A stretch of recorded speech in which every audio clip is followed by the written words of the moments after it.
Big one special चिलापी fry तयार होतोय। बघा कसला कुरकुरीत आणि क्रिस्पी झालेला आहे। तुम्हाला मी वाजवून सुद्धा दाखवते आहे। तर पुणे सोलापूर हायवेवरती ठिकठिकाणी असे बोर्ड लावलेले असते, बिग वनचा स्पेशल चिलापी फ्राय, बिग वनचा स्पेशल मच्छी फ्राय।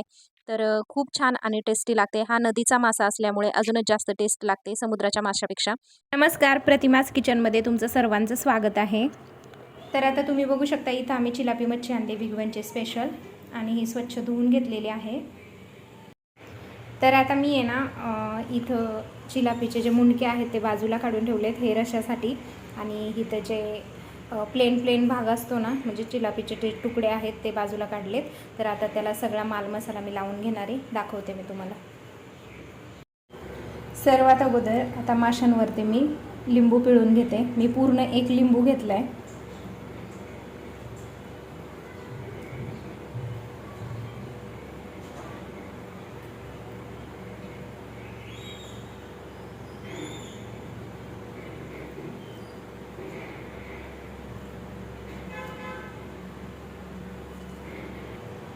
आता ह्याच्यात चवीनुसार आपल्याला मीठ टाकून घ्यायचं आहे। अगोदर मॅरिनेट करून घेणार आहे मी, त्यासाठी हे सगळं साहित्य मी टाकते। मीठ टाकून झाल्यानंतर हळद पण टाकायची आपल्याला, भरपूर हळद घालणार आहे। जवळजवळ 2 चमचे मी इथं हळद वापरली आहे।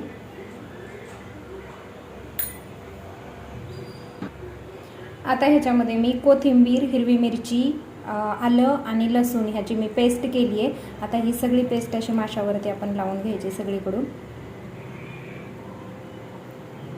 आणि थोडासा मी ना घरचं लाल तिखट, म्हणजे हे नवीन मसाला मी आता बनवला आहे तर तो अगदी थोडासा वापरणार आहे। तुम्ही बघू शकता इतका थोडासा वापरणार आहे फक्त। आणि आता हे सगळं ह्याला लावून माशाला लावणार आहे व्यवस्थित। चिलापी माशाला काटे खूप असतात, त्याच्यामुळे ना सावकाश मसाला लावायचा। दोन्ही बाजूने उलट करून ह्याला मीठ, मसाला, हळद सगळं व्यवस्थित लागलं पाहिजे। आणि लिंबूचा रससुद्धा, तुमच्याकडे लिंबूचा रस नसेल तर तुम्ही कोकम आगळसुद्धा वापरू शकता। माझ्याकडे कोकमसुद्धा आहे, पण लिंबू माझ्याकडे होतं त्याच्यामुळे कोकम नाही वापरलं मी। नेक्स्ट टाईम कोकम आगळ वापरूनच तुम्हाला मच्छी दाखवेन। तर आता हा सगळा माल मसाला मी ह्याला लावून घेते।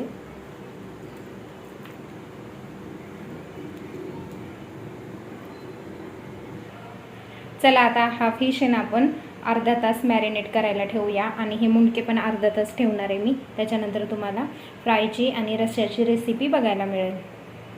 तोपर्यंत आपण वाटण्यासाठी काय काय लागते हे घेऊया।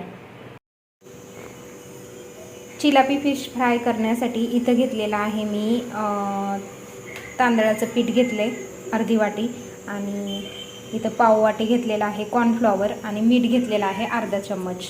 तर आता हे सगळं मी मिक्स करणार आहे हाताने एकत्र। तर आता आपण आहे ना हे मॅरिनेट केलं आहे मी, जवळजवळ अर्धा ते पाऊण तास झालं हा फिश मॅरिनेट केला आहे। आणि आता आहे ना ह्या पिठामध्ये आपल्याला घोळवून घ्यायचं आहे व्यवस्थित, छान त्याला सगळीकडून पीठ लागलं पाहिजे। तांदळाच्या पिठामुळे फिश आहे ना ते कुरकुरीत होतो, कॉर्नफ्लॉवर आणि तांदळाचं पीठ। तुम्हाला हे नसेल वापरायचं तर तुम्ही रवा पण वापरू शकता, त्याने सुद्धा छान होतात, पण ह्याने खूप क्रिस्पी होतात। तर आता हे असं पीठ लावून बाजूला ठेवून देते। सगळ्या माशांना असंच आपण पीठ लावून घ्यायचं आहे।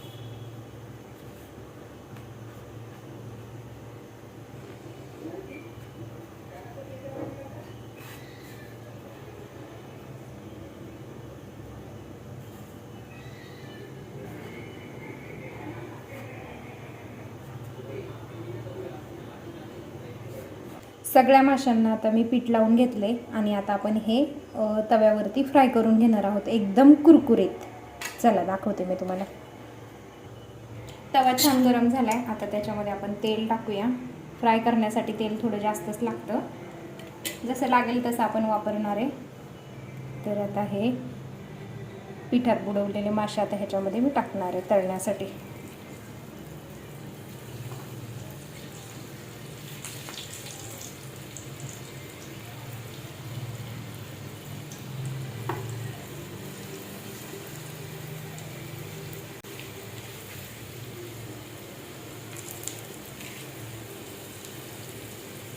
जेवढे तव्यामध्ये बसतायत ना तेवढे मासे आपल्याला ह्याच्यामध्ये टाकून घ्यायचे फ्रायला.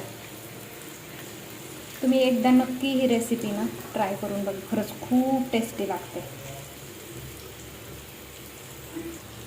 गॅसची फ्लेम थोडीशी आपल्याला वाढवायची आहे, जास्त पण नाही तर मासे जळून जातात. आणि थोडंसं ना बाजूबाजूने आता मी तेल टाकणार आहे, थोडं सगळ्या माशांना व्यवस्थित तेल लागलं पाहिजे, म्हणजे छान फ्राय होतात. आपण शालो फ्राय आपलं डीप फ्राय नाही करणार आहे, फक्त आपण तव्यावरती फ्राय करणार आहे. खूप छान लागतो.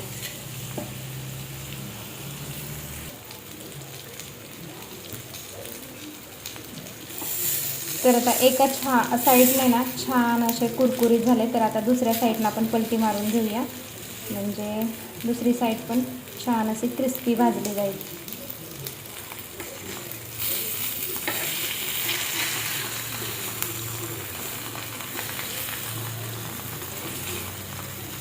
हे बघू शकता किती क्रिस्पी भाजले.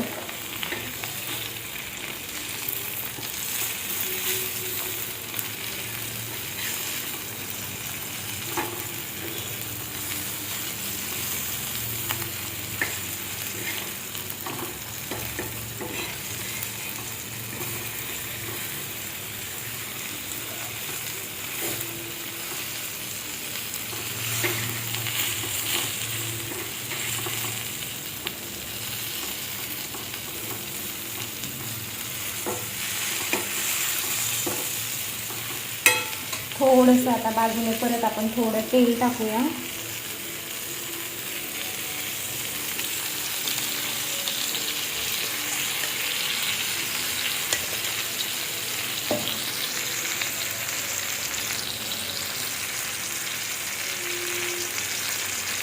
तुम्ही बघू शकता, मी तुम्हाला झूम करून दाखवलं आहे किती छान आणि क्रिस्पी झालं आहे एका साईडनं.